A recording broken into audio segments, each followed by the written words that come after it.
بسم اللہ الرحمن الرحیم الحمد للہ نحمده ونستعینه ونؤمن به ونتوکل علیہ ونعوذ باللہ من شرور انفسنا ومن سیئات اعمالنا من يهده الله فلا مضل له ونشهد ان لا الہ الا اللہ ونشهد ان محمدا عبده ورسوله اعوذ باللہ من الشیطان الرجیم بسم اللہ الرحمن الرحیم قل هذه سبیلی ادعو الی اللہ علی بصیرۃ انا ومن اتبعنی صدق اللہ العظیم۔ میرے بھائی بزرگ دوستو، اللہ تعالیٰ کا ہم پر احسان ہوا، کرم ہوا کہ اللہ نے مجھ کو آپ کو بہت بڑی بڑی نعمتوں سے نوازا ہے۔ سب سے پہلی نعمت تو اللہ تعالیٰ نے ہم کو انسان بنایا، کیونکہ انسان ساری مخلوق میں افضل مخلوق ہے، اور اتنی افضل مخلوق کہ اللہ نے جب آدم علیہ السلام کو بنایا تو تمام فرشتوں کو سجدہ کرنے کا حکم دیا۔ فرشتوں سے بھی افضل ہے۔ دوسرا احسان اللہ تعالیٰ نے ہم پر یہ کیا کہ اللہ نے ہم کو ایمان والا بنایا۔ اگر اللہ انسان بناتا اور ایمان نہ دیتا تو ہمیشہ ہمیشہ جہنم کی آگ میں جلتے، کیونکہ جتنے بھی جانور ہیں یہ کچھ بھی کر لے ان کے لیے جہنم نہیں ہے، لیکن انسان، جنات، ان کو اللہ نے عبادت کے لیے بنایا۔ یہ اپنی مرضی سے زندگی نہیں گزار سکتے، ایمان چھوڑ کے زندگی نہیں گزار سکتے۔ اگر اپنی مرضی سے زندگی گزاریں گے تب بھی خطرہ ہے، ایمان چھوڑ کے زندگی گزاریں گے تب بھی خطرہ ہے۔ تو اللہ نے ہم پر احسان کیا کہ اللہ نے ہم کو ایمان والا بنایا۔ تیسرا احسان اللہ تعالیٰ نے ہم پر یہ کیا کہ اللہ نے ہم کو حضور اقدس صلی اللہ علیہ وسلم کی امت کے اندر پیدا فرمایا۔ موسیٰ علیہ السلام کے سامنے اللہ تعالیٰ نے اس امت کی فضیلت بیان کی، تو موسیٰ علیہ السلام نے اس امت کو اللہ سے مانگا کہ اللہ یہ امت مجھے دے دے۔ اللہ نے کہا مفہوم جس کا کہ اس کے نبی طے ہو چکے ہیں، یہ میرے حبیب کی امت ہے۔ عیسیٰ علیہ السلام دعا کر رہے ہیں کہ اللہ نبی نہیں بنا تو کم سے کم نبی کی امت کا حصہ بنا دے۔ تو میرے دوستو، جس امت کے اندر داخل ہونے کے لیے وقت کے نبی دعا کر رہے ہیں، وہ امت کا مقام کیا ہوگا، مرتبہ کیا ہوگا؟ اللہ تعالیٰ نے اس امت کا وہ مرتبہ رکھا ہے کہ جب تک یہ امت کا ایک ایک فرد جنت کے اندر داخل نہ ہو جائے تو میرے دوستو باقی امتوں پہ جنت حرام ہے۔ یہ امت کا وہ مرتبہ ہے کہ یہ اگر اللہ سے معافی مانگے اللہ تعالیٰ معاف کر دے۔ پچھلی امتوں کے ساتھ میں یہ معاملہ نہیں تھا، ان کے لیے سزا الگ الگ رہتی تھی۔ اس امت کے ساتھ میں اللہ نے یہ معاملہ کیا کہ اللہ نے ان کے گناہوں پہ پردہ ڈال دیا۔ پچھلی امتوں کے ساتھ میں یہ معاملہ نہیں ہوتا تھا۔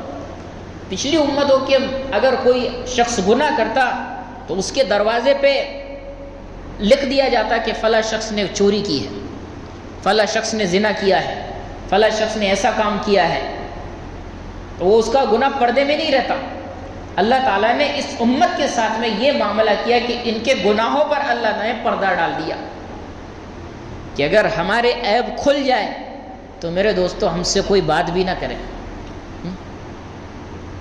شیخ شبلی رحمۃ اللہ علیہ بہت بڑے اللہ کے ولی گزرے ہیں، یہ اللہ تعالیٰ سے اتنا مرتبہ ان کا تھا کہ اللہ تعالیٰ الہام کے ذریعے سے ان سے باتیں کرتے تھے۔ تو شبلی رحمۃ اللہ علیہ کے دل پر اللہ تعالیٰ نے الہام کیا کہ شبلی اگر تیرے عیب لوگوں کے سامنے کھول دو تو تیرے پاس میں کوئی نہیں بیٹھے گا۔ شبلی رحمۃ اللہ علیہ نے کہا کہ اللہ میں آپ کی رحمت اگر کھول دوں تو آپ کی عبادت کوئی نہیں کرے گا۔ تو میرے دوستو، اللہ تعالیٰ نے ہمارے ساتھ میں، یہ امت کے ساتھ میں معاملہ کیا کہ اللہ نے ہم کو ہمارے گناہوں کو چھپا دیا، ہمارے گناہوں کو چھپا دیا۔ کتنے انسان ہیں، کتنے گناہ کرتے ہیں، لیکن میرے دوستو ان گناہوں پر پردہ ہے۔ ہاں، کچھ گناہوں کو اللہ ظاہر کرتا ہے تاکہ یہ بندے توبہ کر لیں۔ تیسرا احسان اللہ تعالیٰ نے ہم پر کیا کہ اللہ تعالیٰ نے مجھے اور آپ کو اس امت کا حصہ بنایا بغیر دعا کیے۔ میں نے آپ نے اللہ کے سامنے کوئی دعا نہیں کی تھی، کوئی التجا نہیں تھی، لیکن اللہ نے بغیر مانگی اس امت کا حصہ بنایا۔ یہ تیسرا احسان اللہ تعالیٰ کا ہے۔ چوتھا احسان اللہ تعالیٰ نے یہ فرمایا کہ اللہ تعالیٰ نے میری، آپ کی، اس امت میں بسنے والے تمام انسانوں کی اللہ تعالیٰ نے تعریف فرمائی ہے، اور وہ تعریف یہ ہے کنتم خیر امت اخرجت للناس۔ یہ ساری کی ساری امتوں کے جتنے فرد ہیں سب کے لیے یہ تعریف ہو رہی ہے کہ تم بہترین ہو، امت ہو۔ کیوں بہتر؟ کہ اللہ تعالیٰ نے ایک کام دے کر تم کو اس دنیا کے اندر بھیجا ہے، وہ کام یہ ہے بھلائی کا حکم کرنا، بری باتوں سے روکنا۔ میرے دوستو، یہ کام اللہ تعالیٰ آگے جوڑ رہا ہے، اس لیے اللہ تعالیٰ نے خیر امت کا لقب اس امت کے ساتھ میں جوڑا ہے۔ حضرت عمر رضی اللہ عنہ فرمایا کرتے تھے کہ اگر کوئی دعوت کا کام نہ کرے تو یہ خیر امت میں داخل نہیں ہو سکتا۔ اگر کوئی دعوت کا کام نہ کرے تو یہ خیر امت میں داخل نہیں ہو سکتا۔ میرے دوستو، خیر امت کے اندر داخل ہونے کے لیے دعوت کا کام اللہ تعالیٰ نے شرط قرار دیا کہ اللہ تعالیٰ کہہ رہا ہے تأمرون بالمعروف وتنہون عن المنکر۔ دعوت کا کام شرط ہے۔ کوئی اگر آدمی ڈاکٹر ہے، اس کا بچہ اگر ڈاکٹر کی پڑھائی کرتا ہے تو اس کے نام کے ساتھ میں ڈاکٹر لگے گا۔ اگر وہ ڈاکٹر کی پڑھائی نہیں کرتا تو ڈاکٹر کا لقب اس کے آگے نہیں جوڑ سکتا۔ اسی طرح میرے دوستو، اگر ہم دعوت کا کام نہیں کریں گے تو خیر امت کے اندر ہم داخل نہیں ہو سکتے۔ میرے دوستو، یہ چوتھا احسان اللہ تعالیٰ نے مجھ پر، آپ پر ٹوٹے پھوٹے درجے میں صحیح یہ کیا کہ اللہ تعالیٰ نے دعوت کی کام کے ساتھ میں ہماری نسبت جوڑی کہ ہم 4 مہینے لگاتے ہیں، 3 دن لگاتے ہیں، مشورے کے اندر بیٹھتے ہیں، نہیں کم سے کم وہ کام سے محبت کرتے ہیں۔ اور میرے دوستو، یہ کام سے محبت کی علامت ہے کہ آج ہم یہاں پر ہیں۔ کام سے محبت کی علامت ہے کہ ہم اجتماعات میں شرکت کرتے ہیں۔ کام سے محبت کی علامت ہے کہ میرے دوستو، یہ آنے والی جماعتوں کی ہم نصرتیں کرتے ہیں۔ یہ کام سے محبت کی علامت ہے کہ بڑے بڑے 4 احسان اللہ تعالیٰ نے ہم پہ کیے ہیں۔ تو میرے دوستو، احسان یہ باقی رہے تو میرے دوستو اللہ تعالیٰ نے ایک چیز جوڑی ہے، یہ احسان اگر نعمتوں کے ساتھ میں رہنا ہے تو نعمتوں کی شکر گزاری ہو۔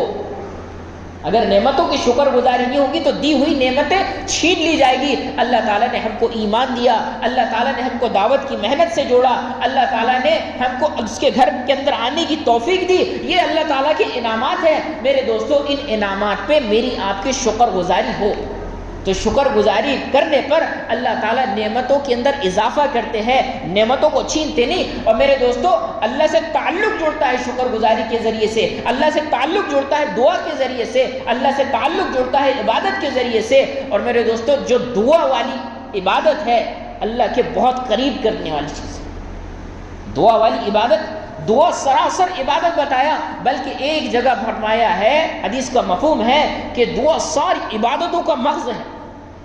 دعا ساری عبادتوں کا مغز ہے۔ ہمارا دین ہی پورا دعا پر ہے۔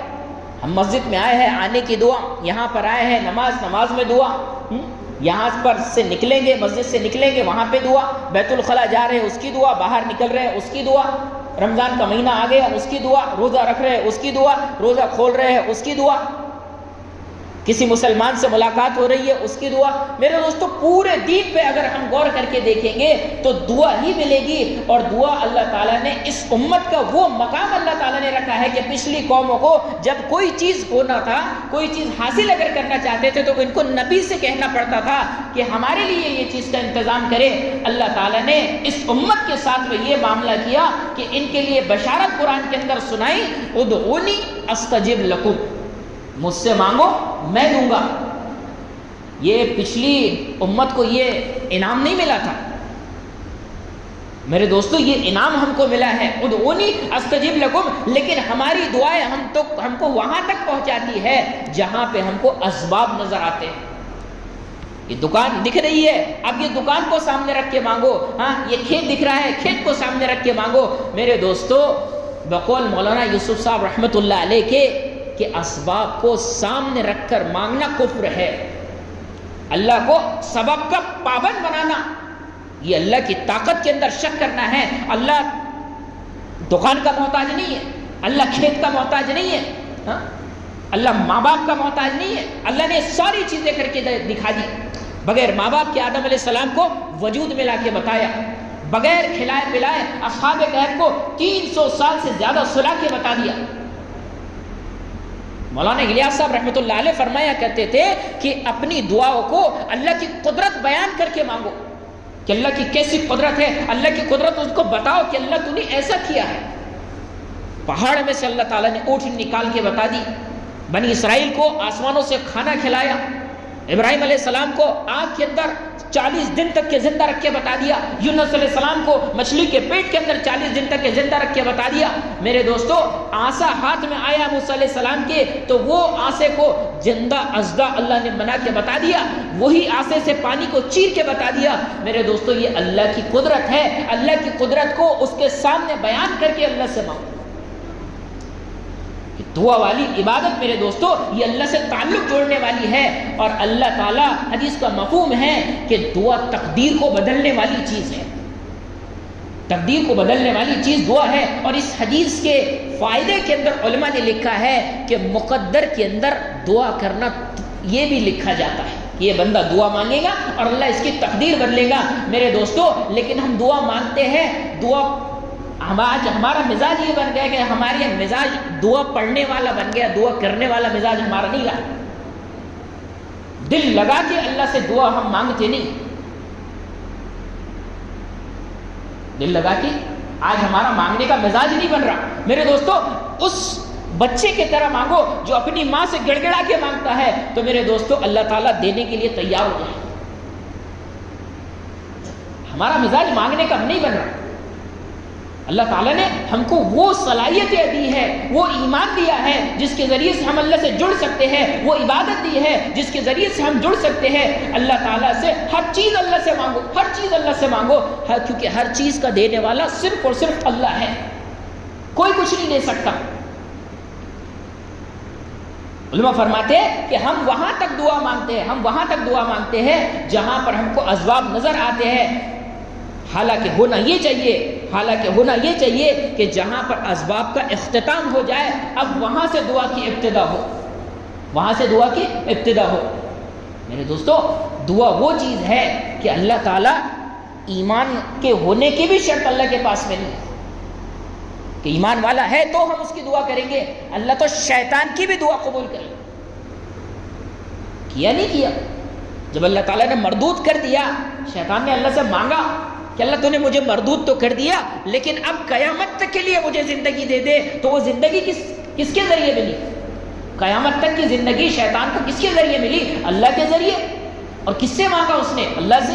تو میرے دوستو جو اللہ شیطان کو دینے کے لیے تیار ہے کیا وہ ایمان والوں کو نہیں دے گا؟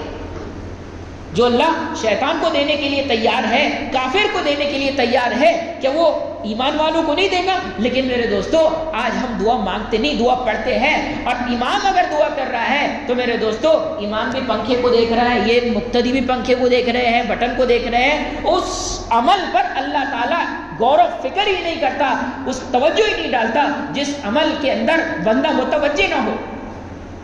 جس عمل کے اندر بندہ متوجہ نہ ہو تو اللہ تعالیٰ اس عمل کی طرف توجہ نہیں ڈالتا. میرے دوستو آج ہماری توجہ اللہ سے ہٹ گئی.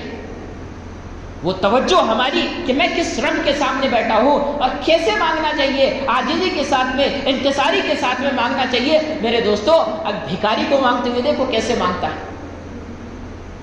شیخ سعدی رحمۃ اللہ علیہ بہت بڑے بزرگ گزرے،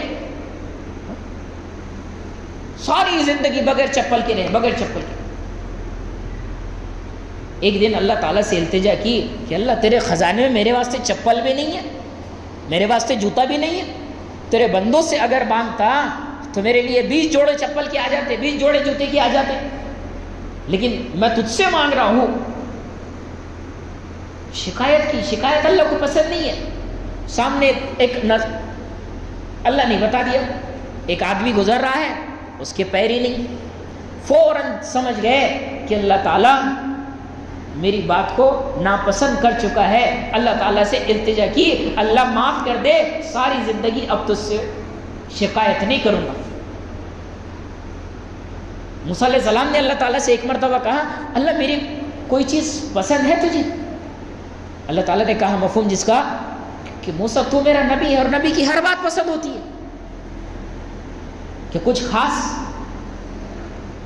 کہ یہ بات پسند آتی ہے کہ جب تیرا جوتے کا تسمہ ٹوٹ جاتا ہے تو تو مجھے بتاتا ہے کہ اللہ میرے جوتے کا تسمہ ٹوٹ گیا ہے، میرے جوتے کا تسمہ ٹوٹ گیا ہے۔ یہ بات مجھے سب سے زیادہ پسند ہے کہ میرا نبی ہے اور اپنے جوتے کا تسمہ مجھے بتا رہا ہے۔ میرے دوستو، جو اللہ نبی کے جوتے کے تسمہ ٹوٹنے پر اتنا خوش ہو رہا ہے کہ مجھ سے مانگ رہا ہے میرا نبی، تو میرے دوستو ہم سے کتنا خوش ہوگا۔ وہ دعا والا ہم کو بننا چاہیے۔ ناممکن چیز کو ممکن کر کے دکھا دیتی ہے دعا۔ آج میرے دوستو ہم اللہ سے جڑنے کے لیے تیار نہیں ہیں، کیونکہ ہمارے یقین کے اندر کمی ہے، اور یقین کے اندر کمی اس لیے ہے کہ ہم نے یقین کو بولا نہیں۔ کرنے والی ذات اللہ کی ہے، اس کو بولنے والے کتنے ہیں؟ آج ساری دنیا کے اندر ایک بات چل رہی ہے، پیسے سے سب کچھ ہوتا ہے، حکومت سے سب کچھ ہوتا ہے، طاقت سے سب کچھ ہوتا ہے۔ ساری دنیا نے اس پر آمین کہتی، طاقت والا کچھ بھی کر سکتا ہے، حکومت والا کچھ بھی کر سکتا ہے۔ میرے دوستو، طاقت والوں کو، حکومت والوں کو تو اللہ نے کیسا نست و نابود کر کے بتا دیا، وہ قرآن کا گواہی دے رہا ہے۔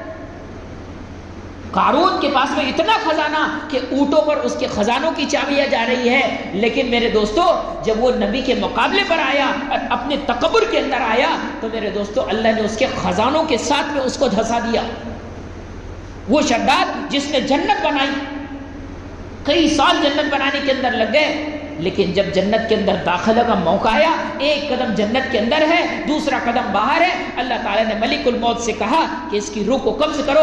میرے دوستو، ایسے شداد کو جس نے جنت بنائی نست و نابود کر کے اللہ نے بتا دیا۔ ایسا فرعون جو انا ربکم الاعلی کہتا تھا، اس کو اللہ نے توڑ کے بتا دیا۔ قوم عاد جو کہتی تھی کہ ہم سے بہتر کون ہے، ہم سے طاقت والا کون ہے، من اشد منا قوہ کہنے والی قوم عاد کو اللہ نے توڑ کے بتا دیا۔ میرے دوستو، پھر ہم کس کھیت کی مولی؟ ہم ٹک نہیں سکتے اللہ کے سامنے۔ عاجزی، انکساری، عبادت یہ ہمارے اندر آ جائے میرے دوستو، اللہ نے ہم کو ایمان والا بنایا، اور ایمان والا اللہ کے غلامی کے اندر آ جائے۔ ایمان یہ اللہ کی غلامی کے اقراری کا نام ہے۔ ہم آزادی والی زندگی گزارنا چاہتے، آزادی والی زندگی میرے دوستو اللہ کو پسند نہیں ہے۔ پانی اگر آزاد ہو جائے تو وہ انقلاب لے کے آتا، پورا طوفان لے کے آتا۔ ہوا اگر آزاد ہو جائے تو وہ برباد کر کے چھوڑتی، زمین آزاد ہو جائے تو وہ برباد کر کے چھوڑتی۔ میرے دوستو، یہ زمین آزاد کب ہوتی ہے، پانی آزاد کب ہوتا ہے، یہ ہوائیں آزاد کب ہوتی ہے؟ جب ایمان والا آزاد ہو کے زندگی گزارتا ہے تو اللہ تعالیٰ سارے نظام کو تبدیل کر دیتا ہے۔ میرے دوستو، یہ سارے کے سارے نظام ہمارے اعمالوں پہ ٹکے ہوئے ہیں۔ جیسے اعمال اوپر جائیں گے ویسے فیصلے اللہ کی طرف سے نیچے اتریں گے۔ میرے دوستو، جبریل علیہ السلام اللہ کے نبی صلی اللہ علیہ وسلم کو لے کے جب معراج پہ جا رہے تھے تو کچھ چیزیں نیچے سے اوپر جا رہی تھی، اوپر سے نیچے آ رہے تھے۔ اللہ کے نبی صلی اللہ علیہ وسلم نے پوچھا کہ جبریل یہ کیا چیز ہے کہ نیچے سے اوپر جا رہی ہے، اوپر سے نیچے آ رہی ہے؟ جبریل علیہ السلام نے کہا تھا مفہوم جس کا کہ یا رسول اللہ، یہ جو نیچے سے اوپر جا رہے ہیں یہ آپ کی امت کے اعمال ہیں، اور جو اوپر سے نیچے آ رہے ہیں یہ اللہ کے فیصلے ہیں۔ جیسے اعمال جائیں گے ویسے فیصلے اتریں گے۔ میرے دوستو صحابہ کرام رضی اللہ عنہم اجمعین نے اپنے ایمان پر اس سطح کی محنت کی تھی کہ اپنے آپ کو اللہ کے تابع کر دیا تھا. پوری کی پوری زندگی میرے دوستو اللہ کے تابع تھی. پوری کی پوری زندگی جب اللہ کے تابع ہوئی تو میرے دوستو اللہ تعالیٰ نے ہر چیز کو ان کے تابع کر کے بتا دیا تھا. ہر چیز ان کے تابع تھی, ہر چیز ان کے لیے ماننے کے لیے تیار تھی. اور میرے دوستو وہ ماننے کے لیے کب تیار ہوئی ساری کے ساری کائنات؟ جب یہ اللہ کے ماننے کے لیے تیار ہو گئے. 5-6 فٹ کا وجود ہے میرے دوستو, یہ 5-6 فٹ کے وجود کو اللہ قابو میں کر سکتا ہے. اللہ قابو میں کر سکتا ہے. موسیٰ علیہ السلام نے اللہ تعالیٰ سے ایک مرتبہ کہا, اللہ آپ کہتے ہیں یہ آسمان آپ کی مانتا ہے, چاند آپ کی مانتا ہے, سورج آپ کی مانتا ہے, اگر یہ نافرمانی پہ آ جائے تو آپ کیا کریں گے؟ اللہ تعالیٰ نے کہا موسیٰ علیہ السلام سے مفہوم جس کا کہ موسیٰ میرے پاس میں ایک جانور ہے, اس کو چھوڑ دوں گا وہ ایک لقمے میں سب کو چبا جائے گا. میرے دوستو 7 زمین 7 آسمان جو ایک نوالے میں ایک لقمے کے اندر وہ جو نگل لے وہ کتنی بڑی بلا ہوگی. میرے دوستو موسیٰ علیہ السلام حیرت میں پڑ گئے, یا اللہ اتنی بڑی مخلوق کہاں پر ہے؟ کہا کہ وہ ہماری چراگاہوں میں سے ایک چراگاہ میں چر رہی ہے. چراگاہوں میں سے ایک چراگاہ میں چر رہی ہے. اتنا بڑا جانور میرے دوستو وہ کتنا بڑا ہوگا, وہ چراگاہ کتنی بڑی ہوگی. ہم یہ سمجھتے ہیں کہ ہم ہی بڑے ہیں. میرے دوستو یہ زمین کے مقابلے, یہ انسان کے مقابلے زمین 20 ارب خرب بڑی ہے. اور ہماری زمین سے وہ جو ہمارا سورج ہے جو ہم کو آنکھ پہنچا رہا ہے, روشنی پہنچا رہا ہے, وہ سائنس کے مطابق 12,60,000 گنا بڑا ہے. 12,60,000 گنا بڑا. اور ہمارے سورج کی جیسے ہماری کہکشاں کے اندر 300 ارب سورج ہے. ہماری کہکشاں سے پڑوس کی کہکشاں کے اندر اگر کوئی جانا چاہے, اتنی تیز رفتار سواری ہو کہ 1 سیکنڈ کے اندر دنیا کے 7 چکر لگا لے میرے دوستو, تو یہ سواری کو بھی ہماری کہکشاں سے دوسری کہکشاں کے اندر پہنچنے کے لیے 1,00,000 سال لگے گا. اتنی تیز رفتار سواری جو 1 سیکنڈ کے اندر پورے دنیا کے 7 چکر لگاتی ہو, اتنی تیز رفتار سواری بھی ہو تو ہماری کہکشاں سے پڑوس کی کہکشاں کے اندر جانے کے لیے 1,00,000 سال کا وقت لگے گا. میرے دوستو ایسے 47,000 کہکشائیں ہیں. کتنی؟ 47,000 کہکشائیں ہیں. ہماری کہکشاں سے ہماری پڑوس کی کہکشاں ہے وہ ہماری کہکشاں سے 60 گنا بڑی ہے. میرے دوستو یہ ساری کہکشائیں پہلے آسمان کے اندر ہے. وہ پہلا آسمان دوسرے آسمان کے سامنے ایسی حیثیت رکھتا ہے کہ بہت بڑے میدان کے اندر ایک انگوٹھی پڑی ہے, اور وہ دوسرا آسمان تیسرے آسمان کے سامنے وہ حیثیت رکھتا ہے کہ بہت بڑے میدان کے اندر ایک انگوٹھی پڑی ہے. یہ 7 آسمان عرش کے سامنے ایسی حیثیت رکھتے ہیں کہ بہت بڑے میدان کے اندر ایک انگوٹھی پڑی ہے. جب اللہ تعالیٰ کا عرش اور یہ 7 آسمان جب ایک ساتھ میں آئے اللہ تعالیٰ کے عرش کے سامنے, یہ 7 آسمان یہ انگوٹھی کے معنی نظر آ رہے تھے. تو میرے دوستو عرش کے اندر ایک بڑائی پیدا ہوئی کہ میں اتنا بڑا ہوں کہ میرے سامنے 7واں آسمان انگوٹھی کے جیسا نظر آ رہا ہے. تو میرے دوستو اللہ ہر چیز پر قادر ہے. جب اللہ نے عرش کی بڑائی دیکھی کہ یہ عرش اپنے آپ کو بڑا سمجھ رہا ہے, اللہ نے جیسی اس کے اندر بڑائی دیکھی فوراً اس پر ایسا سانپ مسلط کر دیا جو پورے عرش کو لپیٹنے کے بعد میں آدھا باقی تھا. یہ ہے اللہ اور اللہ کی قدرت. میرے دوستو اس اللہ کو, اللہ اکبر, یہ اللہ زمین سے بڑا ہے, اللہ آسمان سے بڑا ہے, اللہ سمندر سے بڑا ہے. مفہوم کے لحاظ سے ٹھیک ہے, لیکن اللہ کتنا بڑا ہے یہ کوئی بیان نہیں کر سکتا. میرے دوستو ایسے اللہ کی غلامی کو, ایسے اللہ کی غلامی کو اقرار کرنے کے لیے لا الہ الا اللہ ہے. یہ اللہ نے مجھ پر آپ پر احسان کیا کہ لا الہ الا اللہ والا بنایا. وہ اللہ کو مانتے ہیں جو اللہ اتنا بڑا ہے اور جو عرش کو لپیٹ چکا تھا سانپ, اس کی اتنی زبانیں اور اتنے منہ اتنے ہاتھ. حدیث کے اندر آتا ہے مفہوم جس کا کہ ساری مخلوق مل کر جتنا ذکر کرتی ہے وہ اکیلا ایک مرتبہ میں ذکر کرتا ہے. میرے دوستو جو اللہ اتنے بڑی مخلوق کو قابو میں کر سکتا ہے وہ میرے 5-6 فٹ کے وجود میں کیوں آنکھ غلط دیکھتی پھوڑ دی جاتی، ہاتھ غلط اٹھتا کاٹ دیا جاتا، پیر غلط چلتا کاٹ دیا جاتا، زبان غلط بولتی کٹ کے گر جاتی، لیکن اللہ تعالیٰ نے اس دنیا کے اندر امتحان کے لیے بھیجا ہے میرے دوستو۔ یہاں پر آنا یہ ہمارا امتحان ہے، یہاں پر ہم کو پیسہ ملنا یہ ہمارا امتحان ہے، یہاں پہ ہم کو صلاحیت ملنا یہ اللہ کا امتحان ہے، یہاں پہ ہم کو بیماری ملنا یہ اللہ کا امتحان ہے، یہاں پہ ہم کو خوبصورتی ملنا یہ اللہ کا امتحان ہے، یہاں پہ اللہ ہم کو طاقت دے یہ اللہ کا امتحان ہے، یہاں پہ اللہ ہم کو اولاد والا بنا دے یہ ہمارا امتحان ہے، یہاں پہ اللہ ہم کو بلڈنگ والا بنا دے یہ اللہ کا امتحان ہے۔ یہ سارے امتحانوں کا اللہ کل قیامت کے دن فیصلہ کرنے والا ہے۔ تم کو حکومت دی تھی کیا کر کے آئے، تم کو پیسہ دیا تھا کیا کر کے آئے، تم کو جوانی دی تھی کیا کر کے آئے۔ میرے دوستو اگر زندگی اللہ کے تابع ہو کے گزرے گی تو وہاں پر صحیح جواب دے پائیں گے، اگر اللہ کے تابع ہو کے نہیں گزرے گی تو ساری دنیا کے سامنے ذلیل ہو کے رہ جائیں گے۔ صحیح چلنے کے واسطے میرے دوستو محنت ہے۔ گاڑی اگر بگڑ جائے تو میرے دوستو اس کو سروسنگ سینٹر پہ لے جانا پڑتا۔ انسان اگر بگڑ جائے تو اس کو کون سدھارے گا؟ انسان کو سدھارنے کے لیے ایمان کے مذاکرے ہیں، اور ایمان کے مذاکرے میرے دوستو بازار میں نہیں ہوا کرتے، ایمان کے مذاکرے تو مسجدوں کے اندر ہوں گے، ایمان کے مذاکرے تو گشتوں کے اندر ہوں گے، بازاروں میں تو صرف بازار نظر آئیں گے، بازاروں کے اندر صرف دنیا کے تذکرے ہوں گے، اور دنیا کے تذکروں سے دنیا ہی دل کے اندر داخل ہوتی ہے، کیونکہ جن چیزوں کے تذکرے آدمی کرتا ہے ان چیزوں کے اثرات دل کے اندر داخل ہوتے ہیں۔ آج دنیا بولنے والے سینکڑوں بن گئے اور دین کو بولنے والے مختصر رہ گئے میرے دوستو، اس لیے دل کے اندر شک پیدا ہوتا کہ کیسا ہوگا۔ صحابہ کرام رضی اللہ عنہم اجمعین کا یہ جملہ ختم ہو گیا تھا کہ کیسا ہوگا میرے دوستو، جب حضرت سعد بن ابی وقاص رضی اللہ عنہ سارے کے سارے صحابہ کا لشکر ان کے ساتھ میں موجود ہے اور سب کو کہہ رہے ہیں یہ ٹھاٹھے مارتا ہوا سمندر ہے، اس کے اندر سارے کے سارے اپنے گھوڑوں کے ساتھ میں اپنے آپ کو ڈالو۔ میرے دوستو ایک کبھی یقین یہ نہیں بنا کہ یہ پانی ہم کو ڈبا دے گا۔ میرے دوستو وہ یقین جو بنا تھا میرے دوستو، یقین بنانے کے لیے 13 سال کی محنت لگی تھی کہ یہ پانی ہم کو نہیں ڈبا سکتا۔ حضرت سعد بن ابی وقاص رضی اللہ عنہ کہنے لگے یہ قطرہ ہمارا راستہ نہیں روک سکتا، یہ اتنا بڑا ٹھاٹے مارتا ہوا سمندر قطرہ کب بنا ہے میرے دوستو؟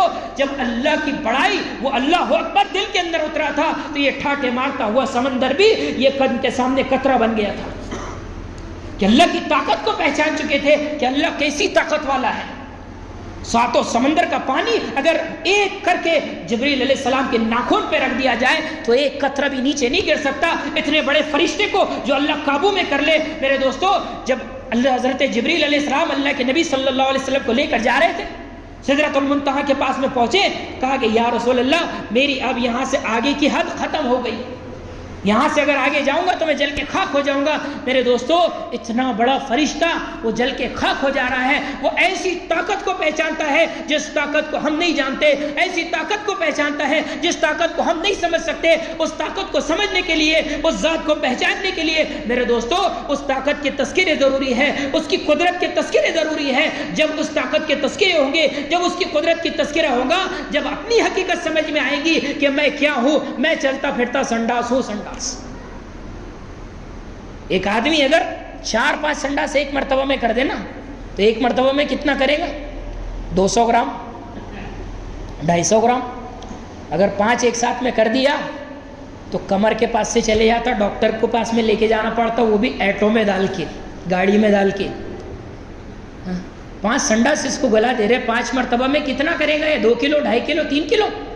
تو اس کی اکڑنے کی وجہ کیا ہے؟ 5 کلو سنڈاس 2 کلو سنڈاس۔ میرے دوستو امام مالک رحمت اللہ علیہ فرمایا کرتے تھے کہ آدمی کس وجہ سے تکبر کرتا ہے؟ کہ کل تک تو ناپاک قطرہ تھا، اللہ نے تجلی ڈالا تو چلتا پھرتا انسان بنا، اور یہ چلتا پھرتا انسان نہیں، چلتا پھرا سنڈاس ہے، اور یہ کل قبر کے اندر جا کر مر کے مٹی ہو جائے گا۔ تو پھر یہ انسان کو تکبر کرنا کس نے سکھایا؟ میرے دوستو یہ تکبر جہاں پر داخل ہو جاتا ہے، یہی تکبر نے شیطان کو شیطان بنا دیا۔